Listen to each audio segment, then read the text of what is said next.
আসসালামু আলাইকুম।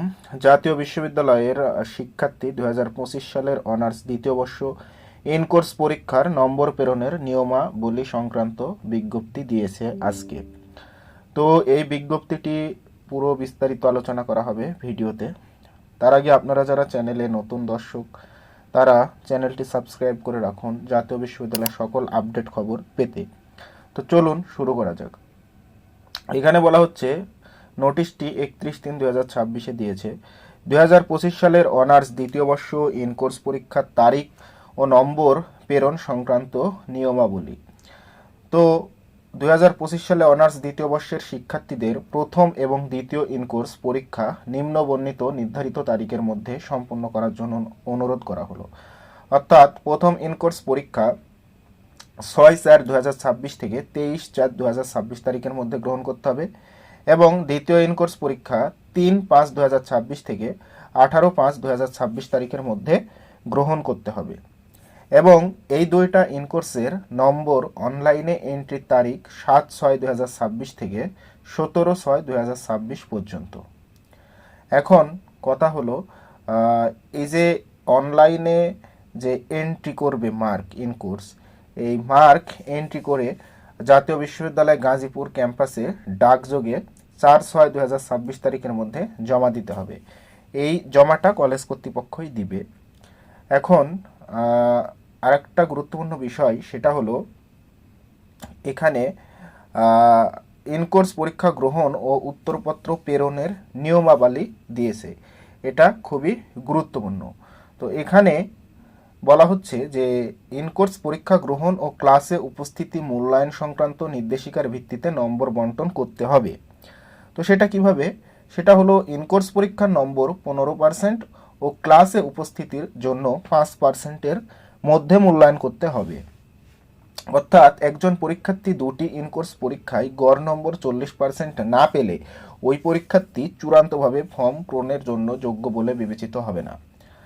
আবার একজন পরীক্ষার্থী ক্লাসে কমপক্ষে 60% উপস্থিতি না থাকলে, অর্থাৎ ন্যূনতম 3 নম্বর পেতে হবে উপস্থিতিতে, সে চূড়ান্তভাবে ফর্ম পূরণের জন্য বিবেচিত হবে না। অর্থাৎ ন্যূনতম 3 নম্বর পেতে হবে, 60% উপস্থিতি থাকা লাগবে।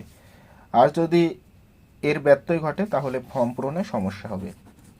তো সকল শিক্ষার্থীর প্রতি অনুরোধ, তোমরা দুইটা ইনকোর্স পরীক্ষা দিবে এবং ইনকোর্স পরীক্ষাতে 15% নম্বর এবং ক্লাসে উপস্থিতির জন্য 5% নম্বর অন্তত পেতে হবে। ঠিক আছে?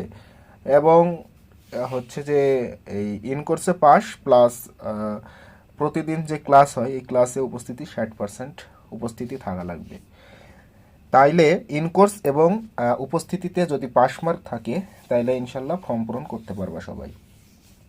এখন আরেকটা গুরুত্বপূর্ণ বিষয়, যে সকল পরীক্ষার্থী ইতোপূর্বে পরীক্ষা দিয়ে কোনো কোর্সে অকৃতকার্য হয়েছে বা যে সকল পরীক্ষার্থী মান উন্নয়ন পরীক্ষায় অংশগ্রহণ করবে তাদের ইনকোর্স পরীক্ষা দেওয়ার প্রয়োজন নাই। অর্থাৎ যারা এর আগে ইনকোর্স পরীক্ষা দিয়েছে তাদের আর ইনকোর্স পরীক্ষা দেওয়ার প্রয়োজন নাই, তাদের পূর্বের ইনকোর্স নম্বর স্বয়ংক্রিয়ভাবে সংযোজিত হবে। এরপরে যেগুলো বলেছে এগুলো সব কলেজের কাজ। এখন গুরুত্বপূর্ণ একটি বিষয় হলো, সকল শিক্ষার্থী তোমরা যারা রয়েছো তোমরা ইনকোর্স পরীক্ষা এমনভাবে দিবে যাতে ফুল মার্কটা অর্জন করতে পারো এবং যতদিনই ক্লাস হয় কলেজে ততদিনই তোমরা ক্লাসে উপস্থিত থাকার চেষ্টা করবে। তার কারণ এবার যারা নতুন চতুর্থ বর্ষ পরীক্ষা দিচ্ছে তাদের অনেকেই ফর্ম পূরণ করতে পারছে না, অর্থাৎ তাদের ইনকোর্সে ফেল ছিল অথবা উপস্থিতির মার্ক 60%-এর কম। এই সব কারণে তাদের নম্বর জাতীয় বিশ্ববিদ্যালয়ে এন্ট্রি করে নাই কলেজ কর্তৃপক্ষ।